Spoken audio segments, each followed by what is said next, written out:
অভিযোগ করবো না কখনো। অভিযোগ করবেন? অনেকে অভিযোগ করে, আল্লাহ আমার এইটা দেয় নাই, ওইটা দেয় নাই, আমি এটা পাই নাই, ওইটা পাই নাই, ও পায় আমি পাই না কেন, ওর চাকরি হয় আমার হয় না কেন, ওর ব্যবসায় লাভ আমার লস কেন, ওর বউ সুন্দরী আমার টাকা লাগে আছে না নাই? না, অভিযোগ করবেন না। আপনি যে অবস্থানে থেকে অখুশি, আপনি যে অবস্থানে থেকে আল্লাহর কাছে অভিযোগ করতেছেন, আপনার এই অবস্থানে আসার জন্য অনেকে আল্লাহর কাছে দোয়া করতেছে, ঠিক কিনা? তা আপনি এই অবস্থানে খুশি না। অনেকে এই অবস্থানে আসতে চায়, তাদের স্বপ্ন যে তারা একদিন আপনার স্থানে আসবে, কিন্তু আপনি আপনার জায়গা থেকে খুশি না। এজন্য উনজুর ইলা মান হুয়া আসফালা মিনকা, তোমার চেয়ে যে খারাপ অবস্থায় আছে তার দিকে তাকাও, তাহলে তোমার মনের দুঃখ ঘুচিয়ে দিবে কে? আপনার চেয়ে যে খারাপ অবস্থানে আছে তার দিকে দেখেন কি অবস্থা। আপনি এইটা চান, ওইটা চান, কত কিছু লাগবে আপনার। হসপিটালে যে দেখেন ক্যান্সারে আক্রান্ত রোগীদের কি অবস্থা দেখেন। ক্যান্সার যার নেই কোনো অ্যান্সার, বাঁচবে না সে। পরে যে জিজ্ঞেস করেন, ভাই আমি তো বাড়ি চাই, গাড়ি চাই, আমার অনেক অভিযোগ, আমি এটা চাই, ওটা চাই, তুমি কি চাও? ক্যান্সার আক্রান্ত রোগীটা বলবে, আমি কিচ্ছু চাই না, আমি খালি বাঁচতে চাই। ক্যান্সার আক্রান্ত রোগীটা কি চায়? শুধু কি চায়? বাঁচতে চায়। আর আমাদের অনেক কিছু লাগবে, এজন্য বেঁচে যে আছি এই জন্যই আলহামদুলিল্লাহ। শ্বাস প্রশ্বাস যে নিতে পারতেছি, বেঁচে আছি, অনেক দিয়েছে প্রভু, আর কিছু লাগবে না, আলহামদুলিল্লাহ পড়েন। চাওয়ার কোনো শেষ নাই, আছে? লাউ আন্না লিকুল্লি ইবনি আদম ওয়াদিয়ান মিন যাহাব আহাব্বা আন ইয়াকুনা লাহু ওয়াদিয়ান ওয়া লা ইয়ামলা ফাহু ইল্লা তুরাব। প্রত্যেক বনি আদমকে আল্লাহ তাআলা একটা করে স্বর্ণের পাহাড়ের মালিকও যদি বানিয়ে দেয়। কিসের পাহাড়? সবাই বলেন। দেখছেন শরীয়তপুরে? শরীয়তপুরে নাই স্বর্ণের পাহাড়? কোন দেশে আছে?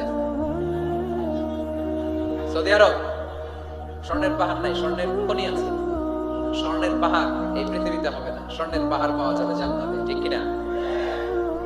প্রত্যেককে যদি আল্লাহ একটা করে স্বর্ণের পাহাড়ের মালিকও বানিয়ে দেয়, তারা আরো একটা স্বর্ণের পাহাড়ের মালিক হতে চাইবে।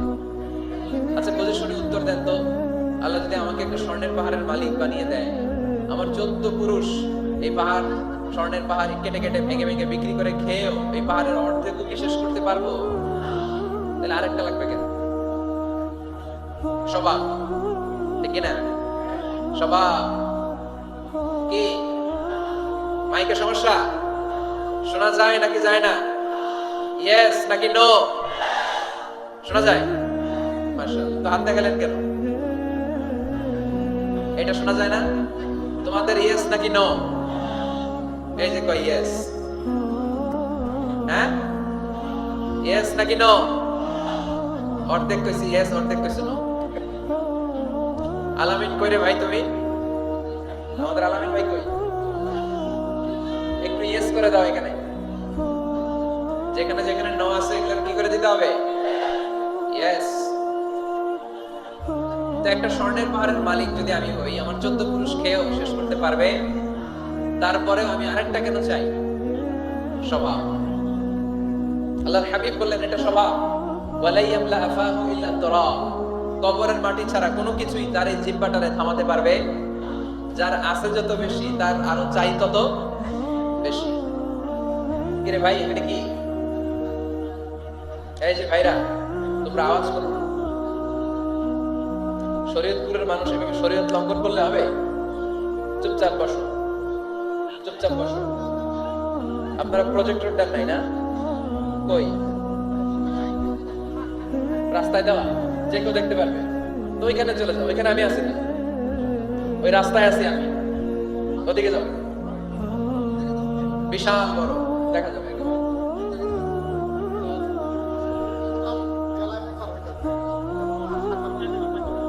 7টা প্রজেক্টর স্থানীয় ডিশ চ্যানেল দিয়ে জেলায় প্রচারিত হচ্ছে, আলহামদুলিল্লাহ। তার মানে পুরো শরীয়তপুরবাসী আছে এখানে আমাদের সাথে, ঠিক কিনা? আবার পুলিশ ভাইদেরকেও দেখা যাচ্ছে ক্যামেরা নিয়ে। আপনারা কি এটা নিয়ে প্রধানমন্ত্রীর হাতে দিবেন নাকি নিজেদের সংরক্ষণের জন্য? মাশাআল্লাহ। পুলিশ জনগণ ভাই ভাই, অন্য কারো খাওয়া নাই, ঠিক কিনা? পুলিশ প্রশাসন অনেক কষ্ট করেছে, আল্লাহ তাদেরকে তুমি কবুল করো। র্যাবের ভাইরাও এসেছে, তাদেরকে কবুল করো। গোয়েন্দা বিভাগের ভাইরাও এসেছে, তাদেরকেও কবুল করো। এই এলাকার ওসি সাহেব উনি আমাকে নিয়ে এসেছেন, ওনার নাম আবার আজহার। আমি এই আল আজহারে পড়াশোনা করছি। আসার ভাইকে তুমি আল্লাহ দিনের জন্য কবুল করো। প্রশাসনের অনেক ভাইদেরকে দেখা যাচ্ছে নিরাপত্তা শৃঙ্খলার ব্যবস্থাপনায় ওনারা আছে, ওনাদেরকে আমাদের সহযোগিতা করা উচিত। কিছুক্ষণ পর পর যদি তোমরা হই হুল্লোড় করো, তাহলে একটা কথা আমি শুরু করবো, মাঝখানে আবার থেমে যাবে। আমি কি বলছিলাম সব হারিয়ে যাবে, তোমাদের লস। তোমরা টাইম কিল করলে আমি বেশি টাইম দিতে পারবো না, কারণ আমার আরো প্রোগ্রাম আছে, কালকে দুপুরে আছে, রাতে আছে, প্রতিদিন প্রোগ্রাম। সো অল্প কিছু সময় কথা বলবো, আমাকে নিস্তব্ধ একটা রাত উপহার দিতে পারলে আমি তোমাদেরকে সুন্দর একটা কোরআনের তাফসীর উপহার দিতে পারবো। আর তোমরা চিল্লাফাল্লা করলে তোমাদের লস হবে। মানুষের আছে যত বেশি, তার চাই তত বেশি। শেখ সাদি রাহিমাহুল্লাহ, ইরানের বিখ্যাত কবি, বালাগাল উলা বিকামালিহি কাশাফাত তুজা বিজামালিহি, এই কবিতা লিখে বিখ্যাত হয়েছিলেন। তো ওনার একটা সময় আর্থিক দৈন্যতা যাচ্ছিল, টাকা পয়সা ছিল না, ফলে পায়ে দেওয়ার মতো জুতা ছিল না। কি ছিল না? জুতা ছিল না। তো খুব আফসোস করে একদিন মনে মনে আল্লাহর বলে, আল্লাহ আমি এত বড় কবি, আমার পায়ে দেওয়ার মতো জুতা নাই।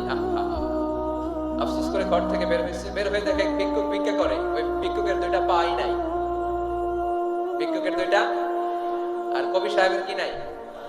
জুতা নাই।